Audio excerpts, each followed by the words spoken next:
What's up, guys? Decided to give the camping and e-bikes a break today.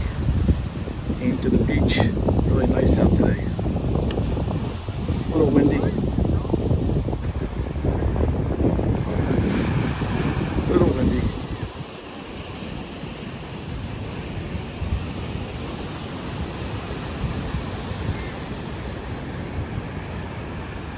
Just got word today, my Super 73 RXs. They're shipping out another one. I didn't tell you guys, but the first one I was supposed to get last Thursday. And check this out. I'm across from the skate park. I was supposed to get it last Thursday, and it got damaged in shipping. Some guy went into it, drove into it with a forklift. So they're shipping out another one today. Should have it by, I hope, Friday or Monday. We'll see. All right. Fast day at the beach. Look at this water. Looks pretty good today too. It looks pretty clean. All right.